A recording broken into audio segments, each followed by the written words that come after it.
According to question चलते हैं A T Q. अच्छा, ये देखो तो x इक्वल टू 0 पर ये फंक्शन जो है ना कंटिन्यूअस है, ठीक है ना। तो इस पॉइंट पर का L H L R H L और वी एफ तीनों इक्वल होगा, तो इस तो लिख लेते हैं एल एच एल का संकेत यहाँ पर लिख लेते हैं ये, और आर एच एल का संकेत ये होता है, ठीक है ना। और यहाँ पर वी एफ का संकेत कितना हो जाएगा, एफ ऑफ 0। ये तीनों आपस में इक्वल है। कल बता रहे थे कि अगर दोनों वन साइड लिमिट अगर एल के इक्वल रहता है ना, तो टू साइड लिमिट भी किसके इक्वल होता है, एल के ही इक्वल होता है। तो यहाँ पर लिख सकते हैं लिमिट एक्स टेंस टू 0 और एफ ऑफ एक्स बराबर क्या लिख सकते हैं। तो यहाँ से हो जाएगा लिमिट एक्स टेंस टू 0। अच्छा, ये एफ ऑफ एक्स का मान ये ये ना होगा, कल बताए थे कि एक्स का मान 0 के बराबर नहीं है, या तो 0 से बड़ा है या फिर 0 से छोटा है। इसका मतलब ये होता है कि एक्स का मान 0 नहीं है, या तो 0 से बड़ा है या तो 0 से छोटा है। तो इसी में ना आ जाएगा, यहाँ हो जाएगा 1 माइनस कॉस के एक्स अपॉन कितना हो जाएगा, एक्स साइन एक्स हो जाएगा। अब बराबर इससे एक्स इक्वल टू 2 पर एफ ऑफ एक्स का मान कितना, एक्स इक्वल टू 0 पर एफ ऑफ एक्स का मान 1/2 है। अब इसी को तो लिमिट सॉल्व करना है, ऐसा सॉल्व करना हम लोग बहुत सीखे थे वहां पर। तो इसमें फॉर्मूला लगा देते हैं, चाहे कई गो तरीका बताए हुए हैं, लेकिन हम लोग इसमें बोर्ड बोर्ड वाला क्वेश्चन है तो इसमें थोड़ा सा फॉर्मूला लगा के बनाएंगे। तो इसको फॉर्मूला 1 माइनस कॉस थीटा का फॉर्मूला क्या होता है, two two sine square theta by 2 होता है, ठीक है ना। अपॉन ये एक्स है तो एक्स रहने देते हैं, ठीक है ना। और ये साइन है यहाँ पर तो इसको भी रहने देते हैं, इसको भी नहीं बदलते, इसको रहने देते हैं। इसका फॉर्मूला होता है, सेट हो जाएगा। तो यहाँ से देखो तो आप फॉर्मूला पर सेट करते हैं। तो हम बताए थे ना फॉर्मूला ये होता है, ये लिमिट थीटा टेंस टू 0 और साइन थीटा बाई थीटा बराबर कितना 1 होता है। हम बताए थे कि मतलब जो साइन का जो एंगल रहता है ना वही डिनोमिनेटर में रहे, डिनोमिनेटर टेंस टू 0 रहता है तो लिमिट का वैल्यू 1 होता है, ठीक है ना। तो वही फॉर्मूला पर हम लोग सेट करेंगे। तो यहाँ से हो जाएगा लिमिट एक्स टेंस टू 0। अच्छा, इसमें इसमें फॉर्मूला पर सेट कर लेते हैं। यहाँ पर 2 है ना तो 2 लिख लेते हैं, इसको फॉर्मूला पर सेट करते हैं। सब आदमी थोड़ा सा देखो तो इसको, यहाँ पर जो साइन के एंगल में रहता है वही डिनोमिनेटर में रहना चाहिए, जो साइन के एंगल में रहता है ना वही डिनोमिनेटर में रहना चाहिए। तो हम डिनोमिनेटर में लिख लेते हैं, साइन का एंगल कितना है, के एक्स बाई 2 का होल स्क्वायर न है, 2 बार है। तो यहाँ पर लिख सकते हैं ये स्क्वायर है सबका, ये होल पावर है, ठीक है ना। तो यहाँ पर हो जाएगा के एक्स बाई 2 का क्या कर लेंगे, यहाँ पर होल स्क्वायर कर लेंगे। और जब यहाँ से गुना किए हैं ना, जब इससे डिवाइड किए हैं तो इससे यहाँ पर मल्टीप्लाई भी करना पड़ेगा। तो यहाँ से ऐसे कर सकते हैं, इसको ऐसे डायरेक्टली लिख देते हैं, चाहे रहने देते हैं के एक्स का होल स्क्वायर, इतना के एक्स बाई 2 का होल स्क्वायर। यहाँ पर नहीं दिख रहा है, अच्छा इसमें, अच्छा रुको एक थोड़ा सा कोशिश करो ना। अब एकदम बैठ गया है तब बैठ ही गया, आप कहाँ लिखे, थोड़ा जगह बनाना ना पड़ेगा, थोड़ा सा कोशिश कर लो, थोड़ा सा कोशिश करना है। ये कितना हो जाएगा यहाँ के एक्स बाई 2 का क्या क्या हो जाएगा होल स्क्वायर, इसको बैलेंस कर लेंगे। अच्छा, उसके बाद देखना देखो तब ये एक्स है, इसको भी जो साइन का एंगल रहता है ना वही डिनोमिनेटर में लिख ले, ज्यादा लिखे हैं तो इसको बैलेंस कर लेंगे ऐसे, ठीक है ना। और यहाँ 1/2 तो 1/2 अब इधर लिखेंगे हम। अब देखो ये जो है ना, ये यहाँ से यहाँ तक फॉर्मूला पर सेट हो गया, ये फॉर्मूला पर सेट हो गया, और ये भी फॉर्मूला पर यहाँ पर सेट हो गया। और ई एक्स से और ई एक्स मिलकर ई एक्स को काट देगा यहाँ पर, ठीक है ना। तो अब यहाँ से डायरेक्टली सब्स्टिट्यूशन से इसका वैल्यू निकल जाएगा। तो यहाँ से हो जाएगा कितना 2 इंटू 1, 2 इंटू 1 का होल स्क्वायर, ठीक है ना। और यहाँ पर आ जाएगा के स्क्वायर अपॉन कितना हो जाएगा 4 हो जाएगा, एकदम क्लियर है ना। और नीचे तो सब हट न गया, नीचे इसके बदला में हम लोग 1 लिख सकते हैं, और यहाँ पर कितना आ जाएगा 1/2 हो जाएगा। तो इससे ये 2 से ये 2 कैंसिल हो जाएगा, ठीक है ना। और ये 2 से ये भी 2 कैंसिल हो जाएगा, तो यहाँ से के स्क्वायर बराबर 1 आ जाएगा।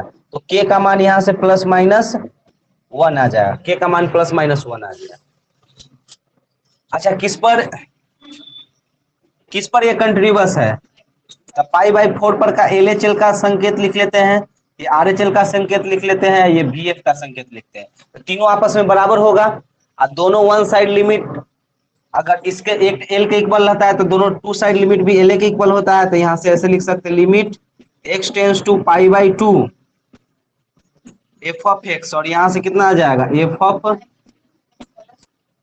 कहाँ, अच्छा ठीक है। अच्छा उसके बाद यहाँ पर देखो सब आदमी, अब f ऑफ x का मान बैठा देते हैं। बताओ तो f ऑफ x का मान यहाँ पर कौन सा ले, ये वाला ना लेंगे, k cos x upon pi minus 2x बराबर इसका मान कितना है 3 ना। तो सुनो, इसको cos है तो इसको साइन में बनाकर फिर बनाना बहुत डिफिकल्ट हो जाएगा, ठीक है ना। इसको अगर बनाएंगे साइन में चेंज करके, कॉस में कोई फॉर्मूला होता है लिमिट में, लिमिट में नहीं पर फॉर्मूला होता है, ठीक है ना। 1 माइनस करके होता है या 1 प्लस कॉस होता है, कॉस में डायरेक्टली नहीं होता है फॉर्मूला, या तो कॉस में रहता है तो डायरेक्ट सब्स्टिट्यूशन मेथड से वैल्यू निकालते हैं, नहीं तो साइन में चेंज कर बनाते हैं। तो अगर इसका वैल्यू अगर यहाँ पर रख देंगे cos π/2 तो cos π/2 तो जीरो ना हो जाएगा, और जीरो में k से गुना करेंगे तो ये भी जीरो हो जाएगा। यहाँ x का मान π/2 यहाँ पर रखेंगे तो 2 से 2 कर जाएगा तो पाई माइनस पाई ये भी जीरो हो जाएगा। तो इनडिटर्मिनेंट फॉर्म आ गया, 0/0 फॉर्म का आ गया। तो 0/0 फॉर्म का आ गया तो इसको या तो साइन में बदल कर बनाएंगे तो काफी टाइम लग जाएगा, ठीक है ना। तो हम बताए थे कि एल हॉस्पिटल रूल का यूज करेंगे। एल हॉस्पिटल रूल कहाँ लगता है, या तो 0/0 फॉर्म का रहता है तब एल हॉस्पिटल रूल लगता है, या फिर इन्फिनिटी बाय इन्फिनिटी का रहता है तब एल हॉस्पिटल रूल लगता है। पढ़ाए थे वहां पर एल हॉस्पिटल रूल, और जो भी पढ़ाए हैं सबका यूज होने वाला है। इतना ही सोचना है कि हम वहां पर जो नहीं 11th में यूज होने वाला था ना वो अभी तक हम नहीं पढ़ाए हैं। जैसे क्वाड्रेटिक इक्वेशन उतना यूज नहीं है। एपी जीपी भी पढ़ाए थे, तो एपी पढ़ाते पढ़ाते तो हम लोग का कोरोना डिस्टर्ब कर दिया, ठीक है ना। तो उसका भी उतना खास यूज नहीं है, ठीक है ना। और बाइनोमियल थ्योरम था उसका भी उतना खास यूज नहीं है, लेकिन बाकी जो परमुटेशन कॉम्बिनेशन जितना भी पढ़ाए हैं सबका यूज है, ठीक है ना। तो इसको एल हॉस्पिटल रूल पर तोड़ते हैं। तो एल हॉस्पिटल रूल का बताए थे, याद होना चाहिए कि कोई भी व्यक्ति अगर हॉस्पिटल में जाता है तो कब तक वापस नहीं आता है, जब तक वो पूरी तरह से ठीक नहीं हो जाता है, ठीक है ना। तो उसी तरह से तो पूरी तरह से ठीक हो जाएगा तब ना वापस आएगा। तो उसी तरह से यहाँ पर ये एल हॉस्पिटल रूल का तब तक यूज करते जाएंगे ना जब तक इनडिटर्मिनेंट फॉर्म हट नहीं जाता। अगर इनडिटर्मिनेंट फॉर्म हट जाएगा ना तो एल हॉस्पिटल रूल का यूज नहीं करेंगे, डायरेक्ट सब्स्टिट्यूशन से लिमिट का वैल्यू निकाल लेंगे, ठीक है ना। तो देखते हैं एल हॉस्पिटल रूल जो होता है उसको ऊपर वाला को और नीचे वाला को दोनों को डिफरेंशिएशन करते हैं, ठीक है ना। ऊपर वाला को भी डिफरेंशिएशन करते हैं, नीचे वाला को भी डिफरेंशिएशन करते हैं।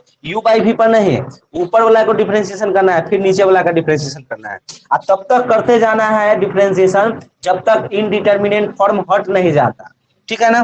तो यहाँ से सब आदमी देखो डिफरेंशिएशन करते हैं तो ये कितना हो जाएगा, कॉस का डिफरेंशिएशन सबको पता है कितना होता है, माइनस साइन। अब बाद में जाके याद नहीं रहेगा एल हॉस्पिटल रूल तो बाद में जाके भूल जाना सब आदमी।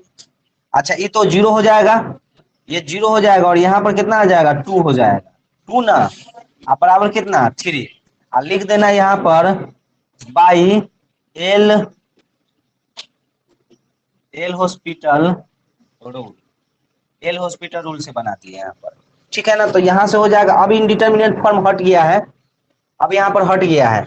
यहाँ पर देखो तो इसको सॉल्व कर लेंगे ना, जैसे एक बार लिख ही देते हैं, यहाँ पर लिख देते हैं लिमिट x टेंस टू पाई कितना 2, तो यहाँ से हो जाएगा कितना k साइन x अब बटा कितना आ जाएगा 2, यही ना आ जाएगा, माइनस से माइनस कैंसिल हो जाएगा। तो यहाँ से देखो तो अब मान बैठाते हैं, यहाँ पर k इंटू साइन पाई कितना π/2 अब बटा कितना 2 अब बराबर यहाँ से 3 आ जाएगा। तो यहाँ से k इंटू 1 अब बटा 2 बराबर कितना 3, तो यहाँ से k का मान कितना आ जाएगा 6, k का मान 6 हो जाएगा, k का मान 6। ये क्वेश्चन में देखो, ये क्वेश्चन को समझो। अगर ये क्वेश्चन में अगर x इक्वल टू पाई पर ये फंक्शन कंटिन्यूअस है तो यहाँ पर तो L H L R H L V F तीनों इक्वल होगा, ठीक है ना। तो तीनों इक्वल होगा तो हम लोग जो जो तीनों इक्वल करके बनाते थे या तब दोनों वन साइड लिमिट एल के इक्वल आता था, टू साइड लिमिट एल के इक्वल करके बनाते थे, ठीक है ना। तो वहां पर तो x का मान ऐसे आता था, x का मान टेंस टू मतलब कुछ आता था जैसे पाई आता था। तो ये तो नहीं x के बराबर है और नहीं पाई के बराबर है, ये पाई के बराबर नहीं है। तो या तो पाई से छोटा होगा या बड़ा होगा। तो ये छोटा होगा कि बड़ा होगा ये डिसाइड कर पाएंगे नहीं ना, डिसाइड कर पाएंगे कि छोटा होगा कि बड़ा होगा। तो डिसाइड कर ही नहीं पाएंगे तो बताओ कि छोटा या बड़ा डिसाइड नहीं कर पाएंगे तो इसमें से लेंगे कि इसमें से लेंगे एफ ऑफ एक्स का मान, किसमें से लेंगे ये डिसाइड हो पाएगा नहीं ना, हो पाएगा यहाँ पर कि किसमें से लेंगे। तो इस तरह से उस क्वेश्चन को नहीं बनाएंगे, इसमें थोड़ा सा दिमाग लगेगा। जैसे अगर यहाँ पर इक्वल नॉट इक्वल टू रहता है, यहाँ पर इक्वल रहता है तो ऐसे करके बनाते, सबका बनाने का तरीका अलग अलग है, ठीक है ना। और यहाँ पर अगर ऐसे दे दिया है लेस देन ग्रेटर देन दोनों में कर दिया है तो उसके लिए एक तरीका दूसरा, तीनों तो आपस में इक्वल होता है, ठीक है ना। लेकिन हम एक बढ़िया तरीका से बताते हैं, वही तरीका का यूज करेंगे लेकिन थोड़ा सा अच्छा तरीका से। अच्छा बताओ तो, अच्छा L H L R H L और वी एफ में तीनों में सबसे आसान सबसे आसान किसको निकालना होता है? ईएफ निकालना होता है सबसे आसान, ठीक है ना। तो जो सबसे आसान निकालना होता है पहले उसको ले लेते हैं, ठीक है ना। सबसे आसान किसको? वीएफ निकालना है तो इस पॉइंट पर का वीएफ का पहले संकेत लिख लेते हैं। तो कितना हो जाएगा? पाई हो जाएगा। इतना ठीक है। अच्छा ये देखो पाई ले लिए हैं, यहाँ पर तो वीएफ ले लिए हैं तो आरएचएल भी ले सकते हैं और एलएचएल भी ले सकते हैं, दोनों यहाँ पर ले सकते हैं। दोनों को मतलब यहाँ इसके बराबर एलएचएल भी कर सकते हैं और आरएचएल भी कर सकते हैं, दोनों ना कर सकते हैं क्योंकि कंटिन्यूअस है तो तीनों आपस में बराबर होगा। तो या तो इसके बराबर एलएचएल भी कर सकते हैं या फिर आरएचएल भी कर सकते हैं, दोनों में से कोई भी कर सकते हैं, ठीक है ना। तो यहाँ पर देखो अगर पाई ले लिए हैं, यहाँ पर अगर पाई ले लिए हैं तो बताओ तो पाई इसमें है कि इसमें है? एक्स बराबर पाई किसमें है? ऊपर वाला में ना। तो x बराबर पाई यहाँ पर ले लिए हैं, इसको ले लिए हैं, ये वाला ले लिए हैं, ठीक है ना। तो अच्छा तो देखो तो x बराबर पाई भी इसी में है, x का मान पाई से छोटा भी इसी में है, इसी में ना है, इसी में ना है। यहाँ पर x का मान पाई के इक्वल भी यही आ रहा है, x का मान पाई से छोटा में भी यही आ रहा है। तो x बराबर अगर पाई ले लेते हैं ना, x बराबर पाई ले लेते हैं तो x लेस देन पाई जो है ना वो मतलब x का मान यहां से पाई ले लेते हैं ना तो जो एल एच एल होता है वो यही में आ जाएगा। पाई भी इसी में है मतलब वीएफ भी इसी में है, एल एच एल भी इसी में है, ठीक है ना। तो जब वीएफ ले लिए है ना तो एल एच एल भी इसी में आ गया। थोड़ा समझ में आ रहा है? देखो अगर हम वीएफ ले लेते हैं ना तो एलएचएल ऑलरेडी सेटिस्फाइड हो जाएगा। सेटिस्फाइड इसलिए हो जाएगा क्योंकि वीएफ भी इसी में है और एलएचएल भी इसी में है। तो जब यहाँ पर वीएफ ले लिए हैं तो एलएचएल को लेना जरूरी है क्योंकि वीएफ और एलएचएल दोनों एक ही में है। तो इसका वीएफ ले लिए हैं तो एलएचएल इसी में है तो एलएचएल नहीं लेंगे। जब वीएफ ले लिए हैं तो एलएचएल ऑलरेडी सेटिस्फाइड हो गया। नहीं समझ में आ रहा है? बस इधर उधर देख रहा है, समझ में नहीं आ रहा है क्या? चलो तो वीएफ भी इसी में है, एलएचएल इसी में है। तो वीएफ ले लिए हैं तो एलएचएल ऑलरेडी सेटिस्फाइड हो गया, इसी में आ गया। तो इसका वीएफ ले लिए हैं ना तो एलएचएल नहीं लेंगे, क्या लेंगे? आरएचएल लेंगे। तो यहाँ पर आरएचएल इस पॉइंट पर का आरएचएल का संकेत बताओ। यहाँ पर पाई प्लस हो जाएगा और यहाँ पर कितना आ जाएगा? एफ ऑफ एक्स आ जाएगा। तीनों ले सकते हैं लेकिन हम लोग को देखना पड़ेगा कि अगर वीएफ ले लिए हैं तो वीएफ भी इसी में है, एलएचएल इसी में। जब वीएफ ले लिए हैं तो एलएचएल लिखने का जरूरत नहीं है, ठीक है ना। तो यहां से बताओ था पाई पर इसका वैल्यू कितना है?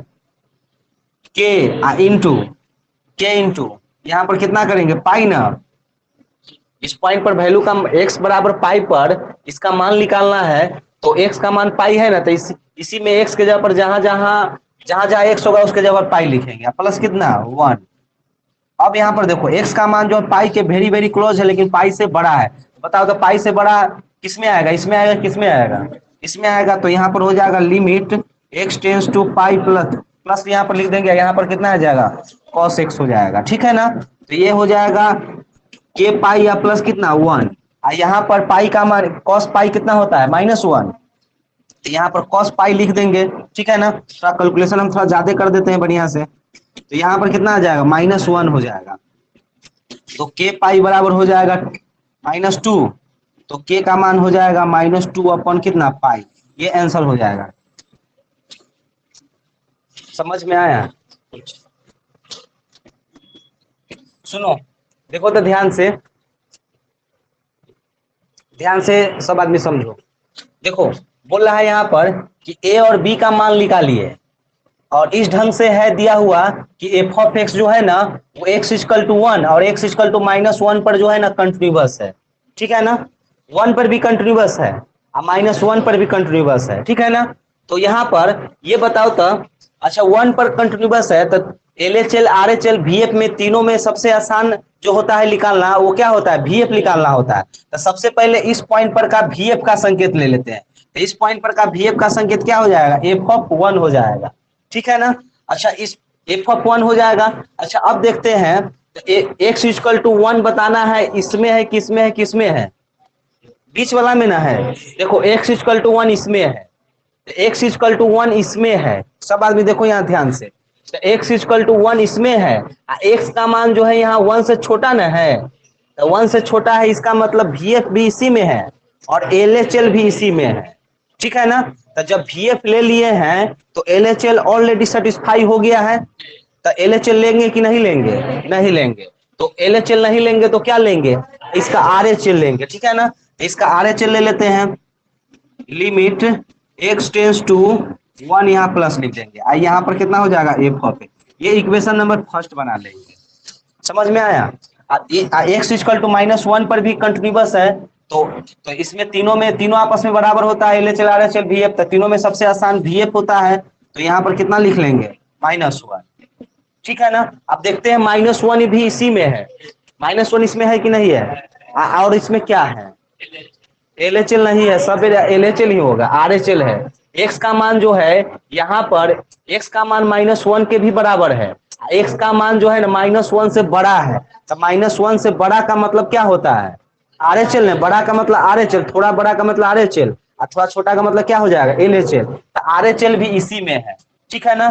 तो LHL भी इसी में नहीं, इसमें VF भी इसी में है और RHL भी इसी में है। तो VF ले लिए हैं तो RHL ऑलरेडी सेटिस्फाइड हो गया, ठीक है ना। तो अब क्या लेंगे, इसका LHL लेंगे। तो इसका LHL का संकेत आना चाहिए, कैसे लिखेंगे, -1 और फिर यहाँ पर माइनस ऐसे लिखेंगे। तो सोच के सब बेहोश होते रहना कि इधर माइनस है, इधर माइनस कैसे लग गया है, ठीक है ना। ये संकेत होता है। तो अब इसी को सॉल्व कर लेते हैं हम लोग। तो फर्स्ट से चलते हैं, देखो फर्स्ट से चलते हैं, यहाँ से चलते हैं। तो एफ ऑफ 1 का मान बैठाते हैं, तो एफ ऑफ 1 इसी में ना है, तो एक्स की जगह पर 1 बैठा देंगे यहाँ पर। तो 1 इंटू ए इंटू 1 आप प्लस बी, और इसमें देखो तब एक्स का मान 1 से बड़ा किसमें है, एक्स का मान 1 से बड़ा इसी में ना है। तो यहाँ पर limit X tends to 1 plus, और यहाँ पर कितना हो जाएगा, 5x आप +7 हो जाएगा। तो यहाँ से हो जाएगा a प्लस बी आप बराबर, x का मान यहाँ पर कितना रखेंगे, 5, तो 5 1 रखेंगे तो कितना हो जाएगा, 12 ना, तो 12 हो जाएगा। इतना ठीक है। तो इसको इक्वेशन नंबर कितना मान ले, इसको इक्वेशन नंबर थर्ड मान लेते हैं, ठीक है ना। आप सेकेंड से चलते हैं, तो यहाँ से हो जाएगा, अब इसी में ना है, VF इसी में है, तो यहाँ पर रख देंगे। तो 1 इंटू ए इंटू 1 प्लस बी, -1 है इसमें, -1, और यहाँ पर कितना आ जाएगा, प्लस बी। और यहाँ पर बताओ तो किस में आ जाए, एक्स का मान -1 के क्लोज है, लेकिन -1 से छोटा है। तो -1 से छोटा किस में जाएगा, ऊपर वाला में जाएगा, ठीक है ना। तो यहाँ पर हो जाएगा 2x - 2 हो जाएगा। तो यहाँ से हो जाएगा -1 प्लस बी, और इसको सॉल्व करेंगे तो यहाँ पर देखो, तो यहाँ पर कितना रखना है, -1 रखेंगे। तो -1 यहाँ पर रखेंगे, तो -4 और -2 -6 ना हो जाएगा। तो यहाँ से लिखते हैं सॉल्विंग इक्वेशन कितना, second and third and fourth D के। तो सॉल्व करने पर कितना आएगा, ए का मान कितना आएगा वो बताना है, अब बी का मान निकाल के बताना है कितना आएगा जी। यहाँ यहाँ गलती हुआ है, तो एक्स का मान, हाँ एक्स का मान -1 रखेंगे तो ये कितना 4 आएगा, -4 आएगा। ठीक है, तो इसको जल्दी से नोट करो, और ऑनलाइन वाले वही बता सकते हो, कोई दिक्कत है तो। इस ए और बी का मान निकल गया, कितना आया, बी का मान 4, ए का मान 8। ठीक है, तो ये आंसर हो जाएगा। अब अगला नेक्स्ट क्वेश्चन हम लोग देखते हैं। देखो इसको तुम लोग क्या करो कि पहले पहले वी एफ निकाल लो, ठीक है ना, फिर एल एच एल निकाल लो, और फिर आर एच एल निकाल लो, ठीक है ना। अब तो ऐसे बनाएंगे तो थोड़ा सा डिफिकल्ट हो जाएगा। तो पहले इस पॉइंट पर का देखो, इस पॉइंट पर एक्स इक्वल टू 0 पर ये फंक्शन कंटिन्यूअस है, तो इसका पहले वी एफ निकालो, फिर एल एच एल निकालो, और फिर आर एच एल निकालो, और जब सब निकल जाएगा ना तो आपस में सबको इक्वल कर देंगे, इक्वल करके और उसके बाद वैल्यू निकल जाएगा, इजी तरीका से निकल जाएगा। चाहे जैसे बनाए हो वैसे भी बनाएंगे तो बनेगा, ठीक है ना। लेकिन लेकिन सबसे अच्छा रहेगा इस क्वेश्चन में कि तीनों निकाल लो और बाद में हम लोग इसको सॉल्व कर लेंगे। निकालो तो सम।